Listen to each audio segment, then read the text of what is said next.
If I had a hammer, I'd hammer in the morning, I'd hammer in the evening, all over this land. I'd hammer on danger, I'd hammer on a warning, I'd hammer on love between my brothers and my sisters, all over this land. All over this land. That song is If I Had a Hammer. Written, I believe, by Pete Seeger. This performed by Peter, Paul, and Mary. One of my favorite folk tunes. Song about peace. A song about freedom and justice.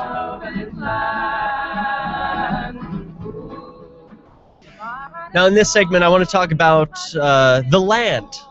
Specifically, states' residents' desire to move to a different state. A Gallup poll recently reported that Illinois residents are not very happy with their state. Fewer than 1 in 5 feel like it's the best or among the best state in which to live, a distinction it shares only with Rhode Island, as reported last week. And as a new Gallup poll shows that exactly half of the state wants to get out. Here is a map generated by that Gallup poll.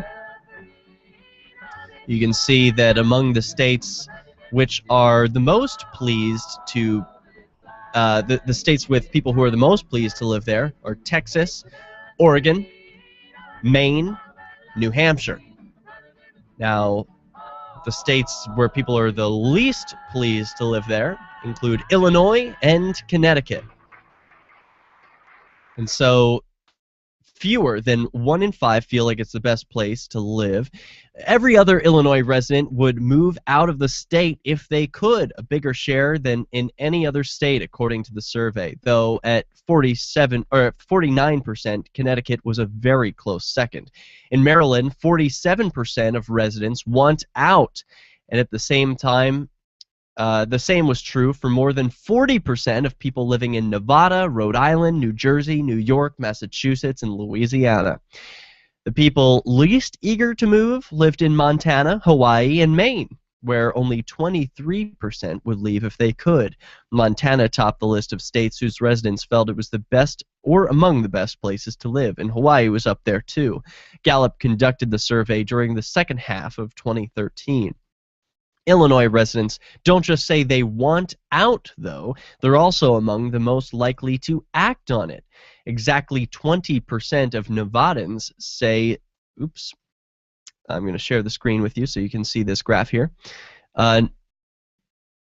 Exactly 20% of Nevadans say they are extremely or very likely to move out of the state in the next year, more than any other state.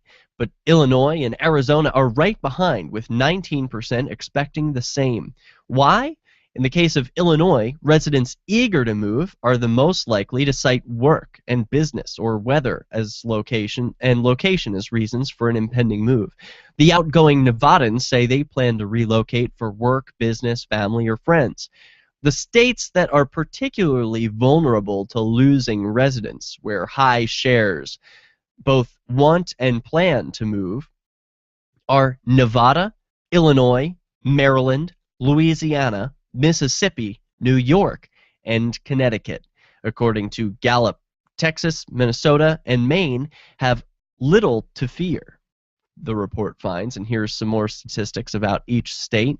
Gee, what do these states have in common, the ones that are losing people? Could it be high taxation of New York at 14%? And could it be that it's school related, that the cost of living is too high? All of these are important factors which are controlled by the government. So, you just remove the taxes and people are going to be happy to live where they are. That's at least part of the reason. Now, we also find that nearly half of New Yorkers, in a related story, are struggling to get by, a study finds. This was reported yesterday by the New York Times. Sam Roberts writes, New York City's share of poor people appears to have plateaued since the recession at 21.4%, with more people working in 2012 than the year before. But at lower wages, according to a new city study.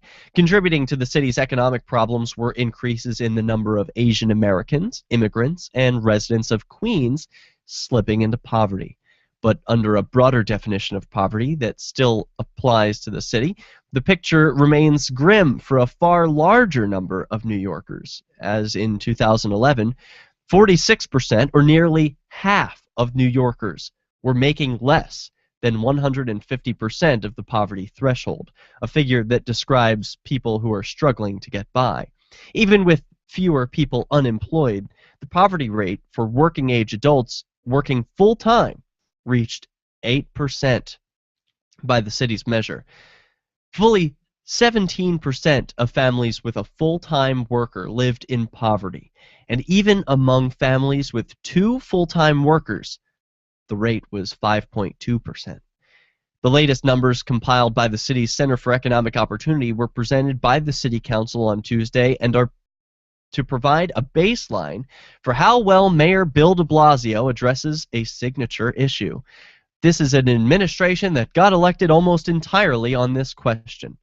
After years of trying to nibble around the edges with pilot programs that were well-intentioned, but were still not moving the needle.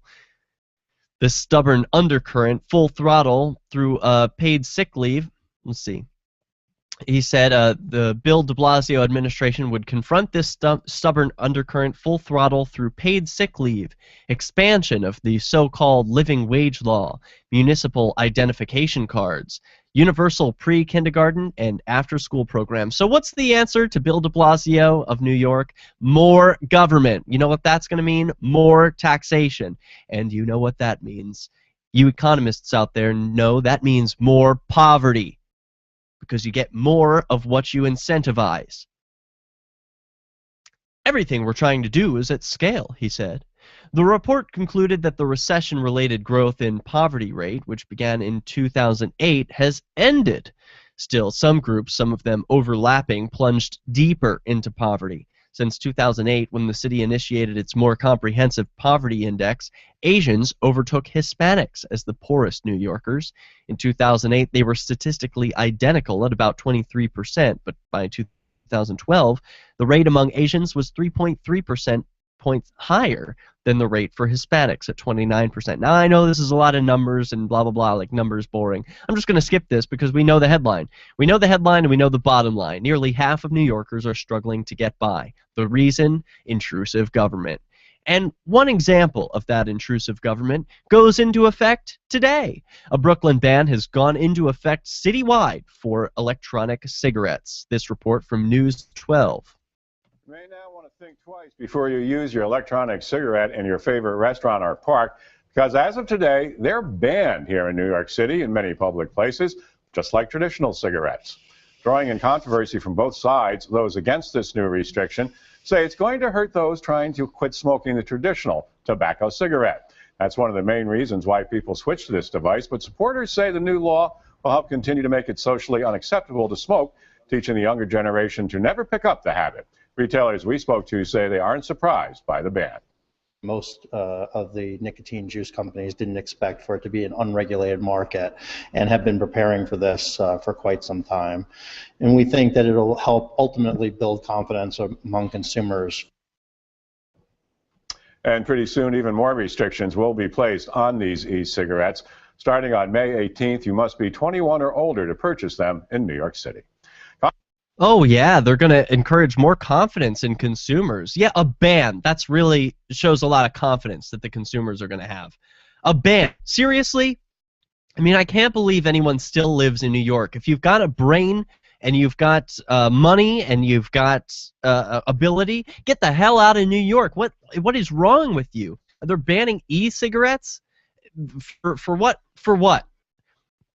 No wonder half of residents are looking to move. Now, next, New York PD arrests nearly 100 subway breakdancers. This is just another reason why people are leaving New York City. What used to be a place that represented freedom to so many is now the story of Footloose. After recently learning that New Yorkers sleep in later than every other city in the country were wondering why the NYPD is trying so damn hard to get rid of subway breakdancers. Because what does a better job of waking New Yorkers up than dodging full flailing legs on the L train at 9 a.m.? Oh yeah, we have Starbucks for that, writes The Observer at observer.com. Despite the fact that some New Yorkers enjoy a little artistic expression with their subway rides, the NYPD sees these entertainers as a danger to us all. Officials say that 46 subway breakdancers have been charged with reckless endangerment so far this year. Another 50 have been charged with disorderly conduct. There were only 2 such charges of reckless endangerment committed by subway dancers in 2013, so that's quite an increase over year to year. The crackdown is partially due, in fact, that the MTA is now forwarding rider complaints to the NYPD, allowing law enforcement to shut down the subway as they occur. The breakdancers aren't the only underground dangers the NYPD is targeting, and no, we're not talking about the rats or the crowds or even the upskirt photography, although we wish we were. Despite Mayor Bill de Blasio insisting there is no crackdown going on, the Post reported that police have busted 371 panhandlers so far this year, a hefty increase from the total 100 charged last year. And I have to say myself, I witnessed this going on. While I was in New York City recently, a panhandler was there accepting money and playing music. This is legal in New York City, and they are protected. There are even panhandlers' rights, and this panhandler was seeking to invoke his rights with the police, but no, it doesn't matter. They've got the guns. And when you've got the guns and the cages, you're always right. The peddling churros and other yummy snacks without licenses are coming under fire as well. Police have locked up 122 peddlers in New York in 2014 already, which is nearly twice as many as they jailed by this time last year. At least underground muggings are down. So this is a story from theobserver.com, just another insight into why people want to leave and what their relationship with authority truly is. Now, this last story for this segment comes to us from thedailycaller.com, where a woman was arrested for talking 16 hours straight on an Amtrak quiet car. It's related to the last story. An Oregon woman says she feels disrespected after police pulled her off of an Amtrak-designated quiet car, according to KOMO News in Seattle. Lakeisha Beard staged a 16-hour cell phone conversation on the Coast Starling during the ride from Los Angeles to Seattle. Battling her cell phone's battery power, periodic announcements reminding riders not to talk on cell phones, withering glares from fellow passengers, a sore throat, thirst, and the stamina of a person on the other end of the line. Numerous passengers complained about her conduct before one approached her, asking her to end her conversation. She reacted aggressively, prompting passengers to call the police to escort her off the train. Beard has been charged with disorderly conduct and has declined to do any extensive interviews, explaining that she doesn't feel well. Well, apparently, the police have the authority to kick you off of a train and charge you with a crime for speaking too long on the train. This is what happens when people allow authority to run rampant. When people allow abuses of authority and they put up and shut up, it only gets worse. So it's time to film these incidents when they happen, report them, and call out the immorality in the moment. Need to keep reporting on these stories, and I want to thank copblock.org and freestateproject.org for their vigilance in reporting these types of stories. Thank you.